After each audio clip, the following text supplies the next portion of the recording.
In the early 90s, Bullfrog Productions was a name to be reckoned with among those in the video games industry. Known at the time for their highly innovative and technologically impressive games, they helped to create and popularise the God genre with the release of Populous, whilst also breaking new ground in other genres with the likes of Syndicate, Magic Carpet and Theme Park. In 1997, they released Dungeon Keeper to critical and commercial acclaim, yet despite their success, it also marked the end of its creator's time at the studio and signalled a downward turn that would lead to the company's eventual closure. An underperforming sequel, a cancelled third title, and a mobile game that bears no further mention are all that remain of Dungeon Keeper's legacy. In this video, we'll be taking a look at the game's rather convoluted development cycle, the numerous setbacks the team faced, as well as the changes Bullfrog underwent during this period. This is the history of Dungeon Keeper. The initial proposal for Dungeon Keeper came from British video game developer and Bullfrog co-founder Peter Molyneux. He'd been designing games since the early 80s and had made a name for himself, producing hits like Populous and Theme Park. But in all that time, it dawned on him that you never got to play as the bad guy. This was something he wanted to change. It was while sitting in the middle of a traffic jam that he supposedly came up with the idea of being the proprietor of your own dungeon. He began imagining a game where monsters crawled around deep dark tunnels that the player could have direct control of. You'd mine and hoard gold, attend to your creature's needs and petty grievances, and fight against hordes of heroes that dared to trespass in your domain. It was all incredibly exciting, and he couldn't wait to share his idea with his fellow co-workers. As a big lover of board games, he often had regular evening gaming sessions at his house. It was during one of these late-night sessions, after a particularly long game of Call of Cthulhu and a few rounds of Wiz War, a game where you lay out tiles in a dungeon as you progress, that he brought up his idea of being the master of your own dungeon. He approached lead programmer Simon Carter, who was only 19 at the time and had very little professional experience, about whether or not he'd be interested in working on this game of his. He was, and just like that, Dungeon Keeper was born. Dungeon Keeper officially started development in November 1994. A small team was assembled, primarily consisting of lead programmer Simon Carter, lead artist Mark Healy, and designer Barry Mead. They spent some time messing around with the conceptual idea, but didn't get very far in terms of design. Instead, they concentrated on getting their engine up and running. Fortunately for them, Bullfrog had a secret weapon at the time, in the form of Glenn Corpse, who had written the rendering engine for Magic Carpet. The team took that engine and came up with a primitive version of the game that basically just allowed you to scroll around a map and go into third person. One of the first things Simon was tasked with was figuring out how the game's creatures would navigate an ever-changing dungeon. Conventional pathfinding algorithms at the time, like wall hugging and hand-placed navigation points, were brittle and easy to break in a dynamic environment like Dungeon Keeper, so one of the first pieces of technology built for the game was a Delaunay triangulation system for generating navigation graphs. It worked remarkably well, but was painfully slow. Any update took around 2 seconds on top-of-the-line machines of the day. This severely limited their early prototypes, since they couldn't have players waiting around for 2 seconds every time they performed an action. As a result, their early prototypes played more like Command & Conquer, with fixed dungeon layouts and large structures you could place down relatively infrequently. Ian Shaw, the guy responsible for the game's navigation system, eventually managed to brute force faster partial updates, which allowed the design of the game to become more fluid. Dungeon Keeper's dynamic nature also caused headaches when it came time to build the game's lighting engine. Designing a dynamic lighting system that not only looked good, but also ran swiftly on low-spec hardware was seen as utter madness at the time. Simon was more than up for the challenge though, and he developed an ambitious and flexible dynamic lighting system that allowed all surfaces to be factored in and calculated in real time, meaning you could hurl a fireball down a dark corridor and it would light up the walls along the way. When combined with Mark Healy's art, it gave Dungeon Keeper a rather unique look that remained largely unchanged throughout the game's development. In January 1995, Bullfrog was sold to Electronic Arts for an undisclosed sum. According to Bullfrog co-founder Les Edgar, they'd been in talks with EA about a possible merger as early as 1993. They decided to hold off initially so that they could talk with other major publishers first to make sure that they were getting the best deal. EA was an obvious choice, given that many of their prior titles had been published by them. However, while this deal gave Bullfrog additional resources and funding, it also brought about many changes that would prove detrimental to Dungeon Keeper's development. Contrary to popular belief, EA wasn't some kind of behemoth that started tearing up the company the moment they took over. They did, however, bring a level of professionalism to Bullfrog that many of its employees were not prepared for. Suddenly, they needed to write more reports, attend more meetings, and participate in team-building exercises. It changed Bullfrog's culture, but it wasn't the first time this had happened. Prior to the EA acquisition, they'd hired a ton of graduates within the span of a couple of months. It fractured the culture there, and the EA buyout did pretty much the same thing again. One of the more immediate effects of the acquisition was Peter's involvement with the studio. He'd become a vice president of EA, which required him to spend time away from the office to take care of other things. For much of Dungeon Keeper's early development, he wasn't around much at all, meaning the team was left to figure things out alone. At EA's first quarterly board meeting, following Bullfrog's acquisition, they got their first hint that Dungeon Keeper wasn't going to ship in time for its overly optimistic release date of November 1995. It's worth noting that Dungeon Keeper was barely 6 months into its development cycle at this point. Not willing to sacrifice the game, Peter somewhat foolishly stepped into the breach and said they could deliver a game within 6 weeks, from concept to finish. This game became High Octane, a high-speed futuristic racing game that was built in their early Dungeon Keeper engine, itself based on Magic Carpet's engine. The game was thrown together in a panic, and as such, it lacked a lot of the innovation that previous Bullfrog games were known for. It also didn't help that Psygnosis' Wipeout released around the same time, a game that was not only very similar to High Octane, but also much more favourably reviewed. According to Bing Gordon, EA's chief creative officer, Peter was trying to be a hero for the big company, and EA didn't know how to evaluate whether the product would be good enough. Had they known the long-term effects, they likely wouldn't have done it. Nevertheless, a crisis was seemingly averted, and development on Dungeon Keeper continued. In September 1995, they implemented one of the game's standout features, the Possess Creature spell. This spell would transplant the player into the mind of whichever creature it was cast on, and switch to a first-person perspective. Doing so would yield certain benefits, such as increased strength and accelerated movement, while also providing a different look at your dungeon and the creatures that roamed it. While certainly a novel idea, and an impressive technological showcase, it never really felt fleshed out enough to justify its inclusion. By the end of 1995, Dungeon Keeper wasn't in a particularly great state. While there were bits and pieces that were good, the game as a whole wasn't really gelling the way they wanted it to. It was around this time that Peter came back with a crude 2D top-down prototype that helped the team realize where the focus of the game should be. A living world you create, rather than a wargame derivative. The gameplay focused on carving out the dungeon, creating useful rooms, and keeping your creatures happy. The prototype also contained many of the basic room types that would appear in the final game, such as the treasure room, hatchery, and training room, as well as things like the dungeon heart.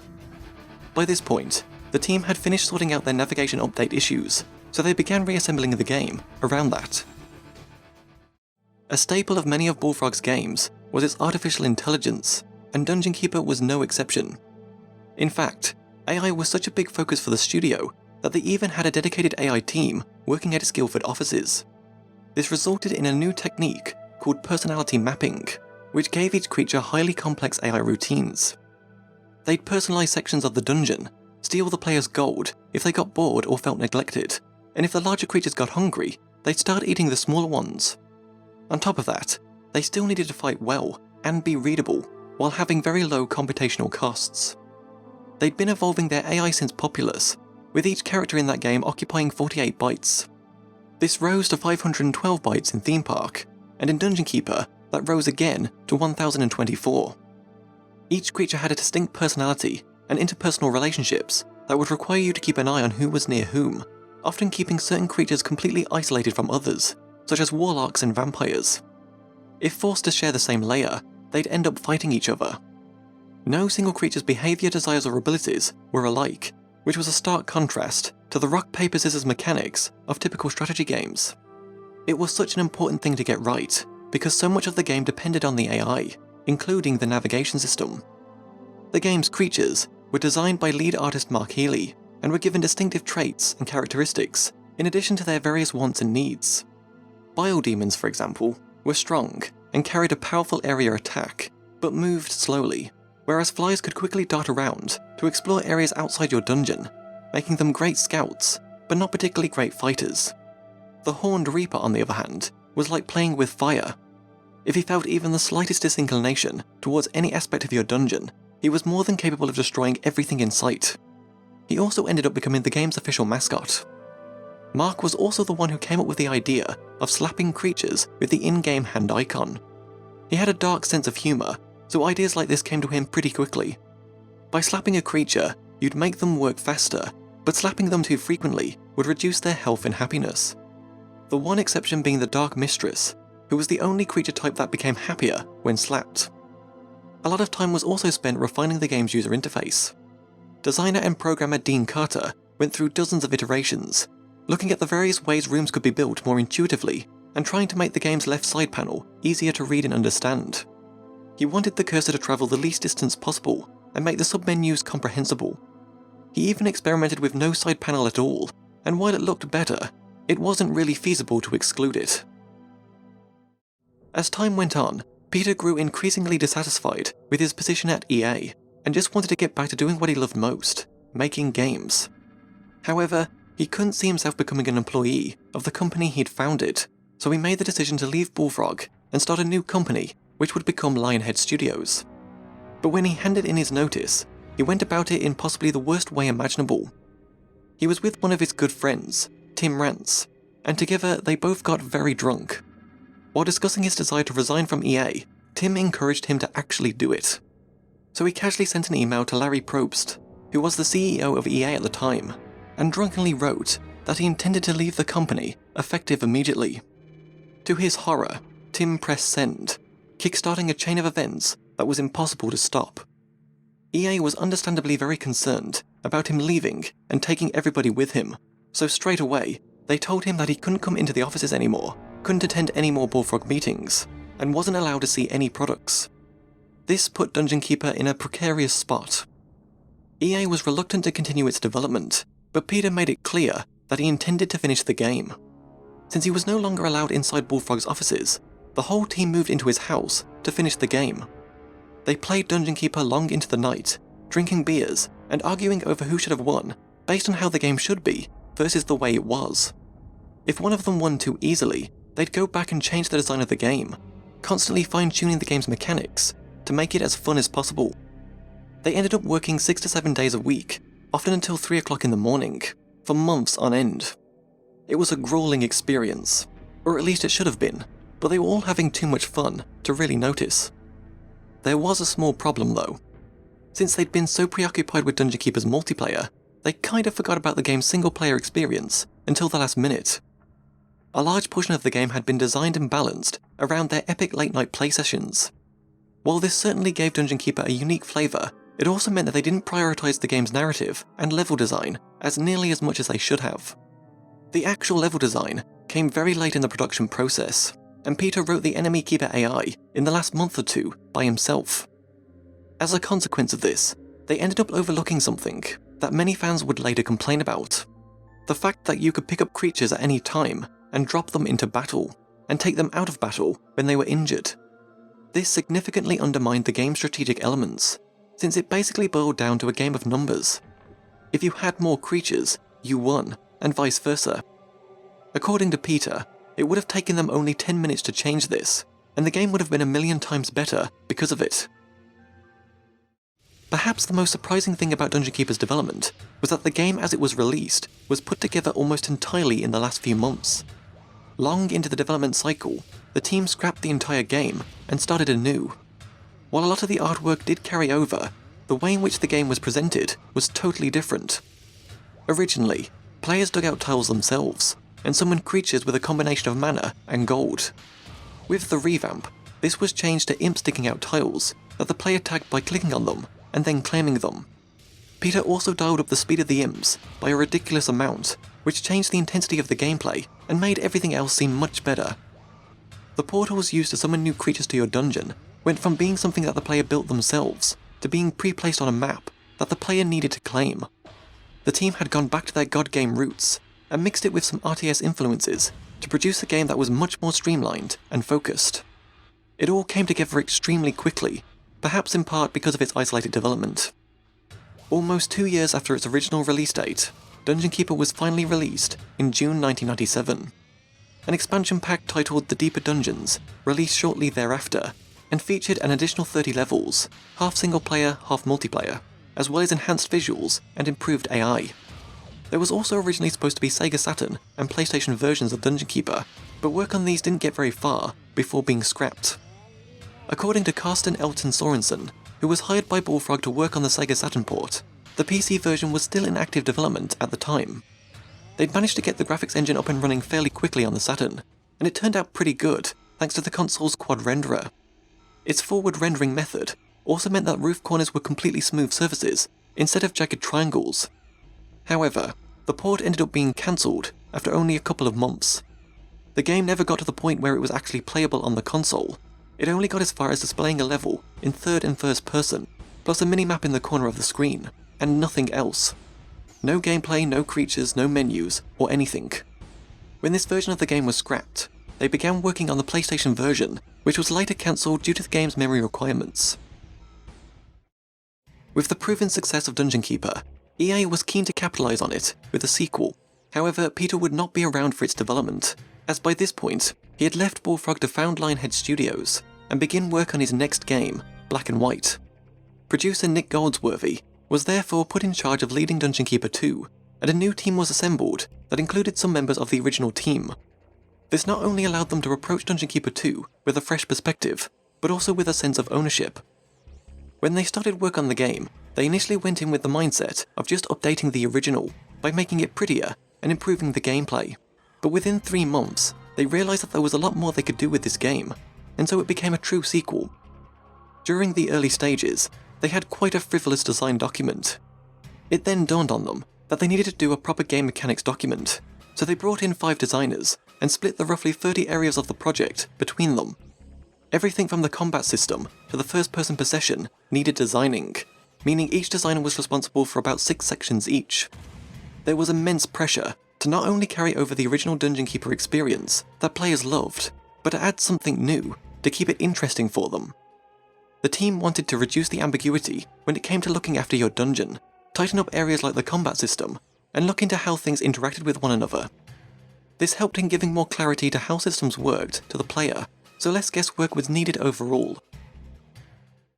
Many of the original rooms from the first game were retained for the sequel. In addition, 2 new rooms were added, the combat pit and the casino. The former being a room where creatures learned to fight, allowing them to reach higher levels than the training room, while the latter served as not only a form of entertainment, but also a way to attract creatures to your dungeon. When a pair of creatures was dropped into the combat pit, they'd continue fighting until one of them was knocked out or they reached their maximum level. If imps were not around to pick up the fallen, they'd die, and if a hero was dropped in with a creature, then it became a fight to the death. The casino, meanwhile, provided a means for your creatures to spend their wages, which would naturally return to your treasury, but if someone hit the jackpot, then you'd have to pay out. Though, you could always beat the crap out of the winner and recoup some of your losses, so long as there weren't other creatures nearby to bear witness, of course. Several creature types from the first game were also brought back for the sequel, though there were just as many that didn't. A handful of new creature types were also added, such as the salamander, that had immunity to fire and lava, dark angels, which possessed exceptional strength, as well as the ability to summon skeletal hordes at a whim, and black knights, that wore sturdy armour, allowing them to survive prolonged and sustained punishment in combat, whilst possessing almost exactly the same stats as their goody two-shoes counterparts that fought for the heroes. Several new spells were also added, including Tremor, which caused an earthquake and would damage both creatures and walls, Inferno, a fiery explosion that damaged any creature caught in its blast, and Turncoat, a spell that temporarily turned an enemy against its allies. Even though Mark Healy had done an exceptional job with the graphics in the first game, the look of Dungeon Keeper 2 was changed in order to keep up with current trends. The team knew they'd be creating a fully 3D game using hardware acceleration, but they also included a software renderer so that older machines would still be able to run it. Dungeon Keeper 2 featured a full 3D environment, as well as polygonal characters, instead of the pre-rendered sprites in the original, so the artists needed to work hard to improve the quality of the assets so that they didn't feel out of place. Each creature had between 80 to 200 polys each, while the Horned Reaper required closer to 400. By making the creatures polygonal models, it not only allowed them to sit more comfortably in their 3D environment, but also allowed them to benefit from direct lighting and smoother animations. To aid the game's performance and visual effects, the engine was entirely rewritten from scratch, and was built to support direct 3D hardware for coloured lighting and dynamic textures. A new deformation tool was also created, which allowed them to modify the polys to fit the mood of a particular dungeon, as well as to help portray spells like Tremor. The dungeon maps could also be fully rotated and tilted, so that they could be viewed from any angle, from full overhead to first person. While Dungeon Keeper 2 didn't innovate in quite the same way that its predecessor did, it did refine and streamline a lot of the core ideas, with many of their innovations being under the hood. The combat system was given special attention, with different creatures reacting to different situations.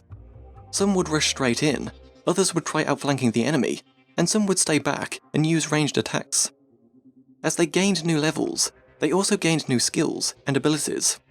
For example, during battle, a level 3 warlock might spot a weak creature and cast a spell to heal it. Even so, the player still needed to take control. You couldn't just sit back and let the AI play the game for you. A point of contention in the original Dungeon Keeper was the aforementioned ability to pick up creatures and drop them straight into a skirmish, as more often than not, the side with the larger army was crowned the victor, with the player having little influence over the battle, outside of using their heal and lightning strike spells. It was also visually messy, as it was difficult to see what was actually going on. For Dungeon Keeper 2, they still allowed players to pick up and drop creatures, but they added mass to them, so that they'd be stunned by the fall, especially larger creatures. If you dropped a Bile Demon, for example, he'd be unable to move for a while, during which time he'd be taking double damage. So if you just carelessly dropped a bunch of creatures into the middle of a fight, they'd end up getting annihilated, forcing players to be more strategic. Or at least that was the idea. In reality, it didn't really make that much of a difference. Creatures were also given a fear factor, so if you dropped a single creature into a room full of enemies, it would likely exceed its fear threshold, causing it to scurry away in terror. But if the same creature was put in a pack, mob mentality would take over, with each creature reinforcing one another, allowing them to overcome their fear together. Another criticism directed at the first game was that after playing a couple of levels, it all felt very samey. While the later missions did get more varied and interesting, many players didn't stick around long enough to see them, so for Dungeon Keeper 2, the team spent some time implementing an ongoing story that would drive you from one mission to the next. They also made sure that there was more variety in the types of missions you played, so that they weren't all build a dungeon from scratch, find resources, fight, win, repeat. For example, in the 8th level, titled Aftermath, the player takes over an existing dungeon that's been abandoned. They also implemented a sandbox mode called My Pet Dungeon that allowed players to build up a dungeon without any combat, unless they wanted it.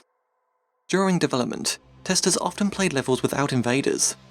They found it to be a relaxing experience, so they decided to turn it into a full feature of the game. Another issue with the original Dungeon Keeper was that it was possible to build impenetrable walls, which made defending your dungeon way too easy. In Dungeon Keeper 2, the team changed this so that you could still build very tough walls, but not impenetrable ones, in order to force players to consider all-around defenses. This change was offset by more flexible traps, including a trigger trap that let you link multiple traps together in a sequence, setting up a chain reaction. A new fear trap was also added that didn't physically harm creatures, but did cause them to flee if alone, or slow down if part of a pack. Something else that was greatly improved was the first-person possession spell. In the original game, it largely served as a technological showpiece, and not much else. For Dungeon Keeper 2, the team wanted to make it a more important part of the game, so they made it so that when you possessed a creature, you'd become more effective in battle, inflicting more damage upon your foes. Certain creatures were also given special abilities that they didn't have when playing in third person. For example, if you possessed a Bile Demon, you'd gain the ability to pick up and throw imps, like projectiles. Dark Elves, meanwhile, gained the Sniper Mode ability, which allowed you to zoom in and magnify distant locations, enabling you to make more accurate shots. Vampires gained the ability to turn into a bat and fly around the map like a firefly, as well as being able to hypnotize enemy creatures, while rogues gained the ability to disguise themselves as the enemy. The possession spell also allowed you to recruit fellow creatures to follow you, which saved you from having to switch in and out of first person all the time. Though, just like the first game, players were not required to use the possession spell in order to win a level.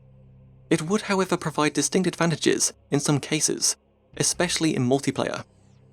The team painstakingly examined every aspect of Dungeon Keeper 2 to ensure that the wider gaming public would be able to understand all of it.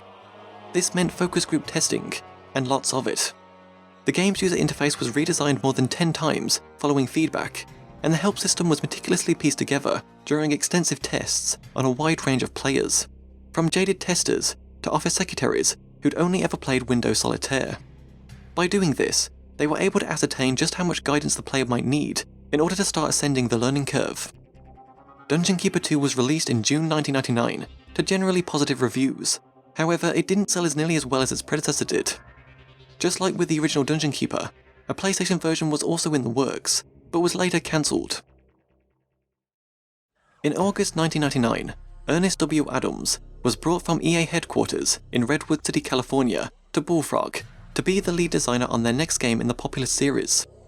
Populous at the beginning had been somewhat of a disappointment financially, and the team within Bullfrog had been working on a sequel for a while without getting very far, so he came in to start over and provide some fresh blood. They called their new project Genesis: The Hand of God, and did some prototype work on it for a couple of months. However, Lionhead Studios was hard at work on Black and White at the time, which EA was going to publish. Bullfrog's management became concerned that what they were working on was too similar to Black and White, and so the project was subsequently cancelled. Following its cancellation, they began looking around for something else for Ernest to work on, and decided on Dungeon Keeper 3. A small team consisting of producer Nick Goldsworthy, lead designer Ernest W. Adams, and designer Nick Ricks was assembled to start brainstorming ideas for this new game. Since the second game hadn't performed as well as they'd hoped, they were given instructions to make Dungeon Keeper 3 more accessible so that it could reach a wider audience. They began working on Dungeon Keeper 3, War for the Overworld, as it would have been called, around November 1999, doing high-level concept design. They had a number of key changes in mind. First, in an effort to remove some of the ambiguity about the nature of the game, Dungeon Keeper 3 would have been a more straightforward RTS. It wouldn't merely be a copy of others though, as they were still keeping portals, and the need to nurture unique individual creatures, as well as retaining imps and chickens.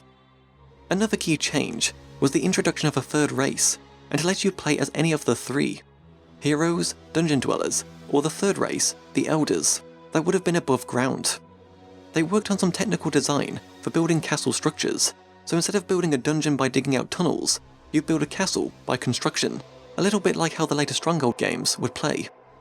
This required some thinking, as an underground dungeon is effectively safe and hidden until the walls are breached, while a castle is the exact opposite. It's both visible and vulnerable until the walls are completed. They never got far enough into development to resolve this particular issue, but they knew it was something they would have had to address. Dungeon dwellers were expected to be very similar to earlier games. Their castles would look dark and evil, with all of the land around it being decayed and vile, while the heroes would be very clean and organised. Their castles would be built from white stone and be beautiful, with the landscape under their control being very orderly and neat. The new race, the Elders, would have represented the spirit of the wilderness, neither good nor evil, just wild and untamed. Their castle would have looked very organic, formed of trees and hills, with the land being all overgrown with forests and vines. One item on the task list was to devise equivalent creatures to the Horned Reaper for the other races. They also planned on making the economy of the game a little more interesting by including peasant farmers whom you would try to control and exploit, rather than simply digging out gold.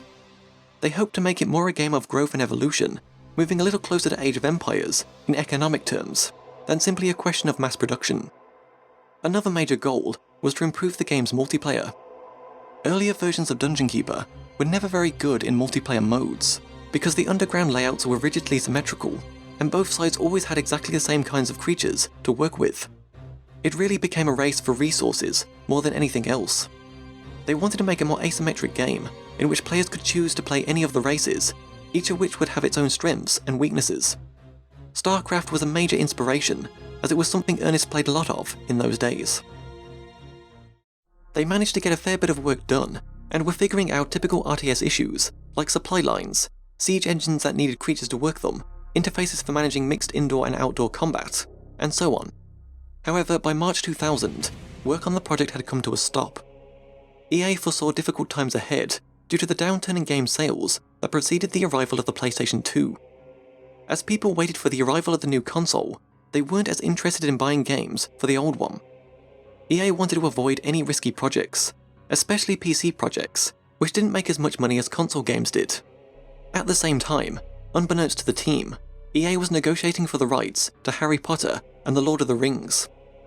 Given the choice between investing in an experimental Dungeon Keeper 3 and the license to print money that was the Harry Potter and the Lord of the Rings franchises, it wasn't a difficult decision for them.